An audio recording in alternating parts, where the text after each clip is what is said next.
Psalm 64 to protect your finances.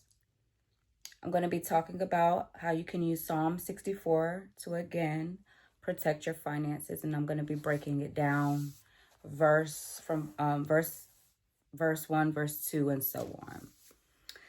So let's go ahead and read the first verse.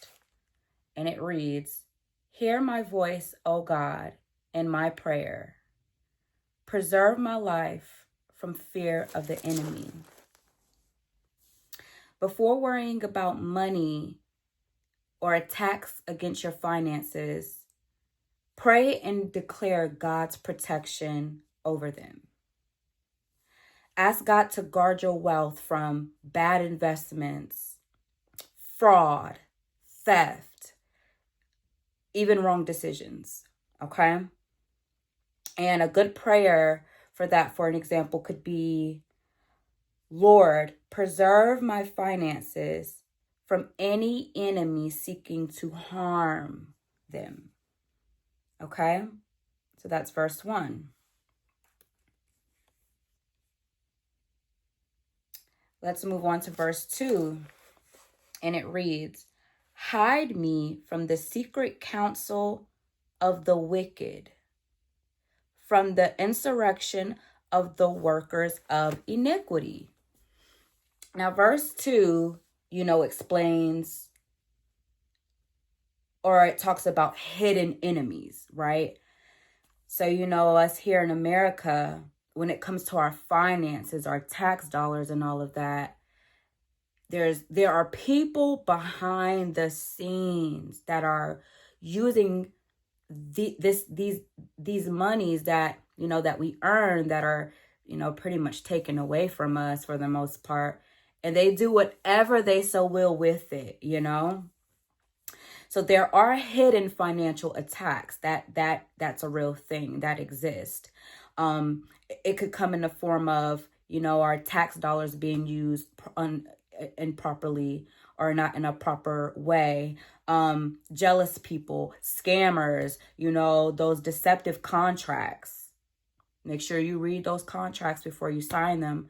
You know what I'm saying? If you don't want to sign yourself into a bad deal, So, unexpected debt, you know what I'm saying?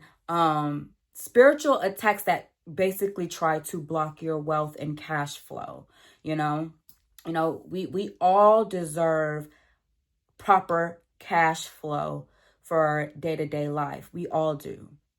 As believers, as chosen ones, that is God's provision. So pray for discernment to avoid bad financial moves. And again, an example for a prayer for that could be, "Lord, expose and block any financial traps or hidden schemes against me." Okay?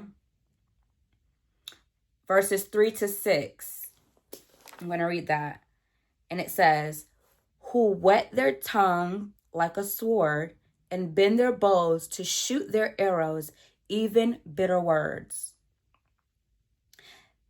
that they may shoot in secret at the perfect. Suddenly do they shoot at him and fear not. They encourage themselves in an evil matter. They commune of laying snares privily. They say, who shall see them? They search out iniquities. They accomplish a diligent search. Both the inward thought of every one of them and the heart is deep." Right? People can use their words to curse your finances, bitter words, through lies, through deception. It's really crazy when you think about it, Others may plot in secret to take advantage of your wealth, when you have it. Cancel negative words. You have to, because cancel negative words and negative or evil assumptions. Why? Because sometimes words come to pass. Evil assumptions come to pass. So you have to make sure that you're nullifying those evil assumptions and evil words that people are saying, you know? And, you can, tailor a prayer to pray against that. I'm always praying against people's evil words and negative assumptions about me in my life, because you just never know. That scripture also says that, sorry about that, I had a phone call coming in, but as I was saying, that scripture also says that the hearts of those evil people that speak the evil assumptions and that speak the evil words and evil assumptions, their hearts are deep. So you don't know how deep they're going and feeling and saying and assuming these negative things concerning your finances. So always, pray against that. Verses 7-8. God turns financial attacks against the enemy. He turns it around. And I'm going to read that scripture, or those scriptures. It says, and this is 7-8, it says, but God shall shoot at them with an arrow suddenly. Let me read that over. But God shall shoot at them with an arrow. Suddenly shall they be wounded. So they shall make their own tongue to fall upon themselves. Right? All that see them shall flee away. God fights for you. Know that. He fights for you, and he turns the enemy's plans concerning your finances.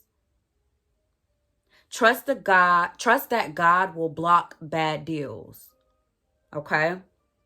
Cancel debts and bring financial justice, right? Okay, moving on to verses 9-10. God will cause you to rejoice in victory.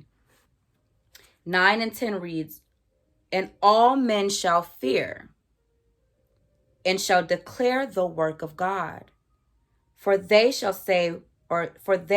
wisely consider of his doing. The righteous shall be glad in the Lord and shall trust in him. And all the upright in heart shall glory. Beautiful.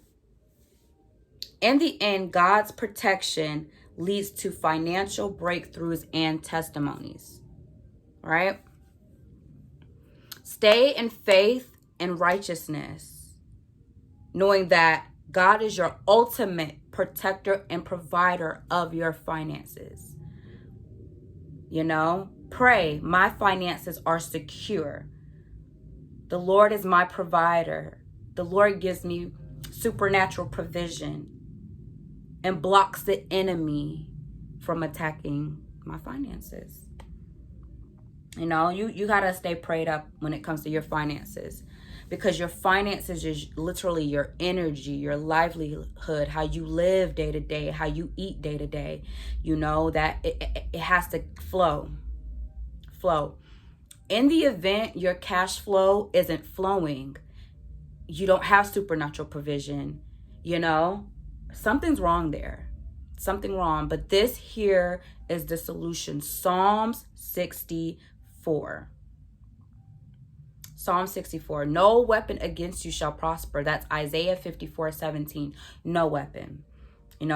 So again, in the event you feel like your finances are drying out, you don't have steady cash flow, you don't have enough to cover everything, Psalm 64. Read it daily. And again, apply those prayers that I mentioned in this video. Apply them to your finances, and you will see God do wondrous things with your finances. I'm telling you, as an entrepreneur that hasn't worked consistently in 3 years, with no holiday pay, no health benefits, and all of that, God has been providing in a great way, in a miraculous way. So yeah, Psalm 64, to protect your finances.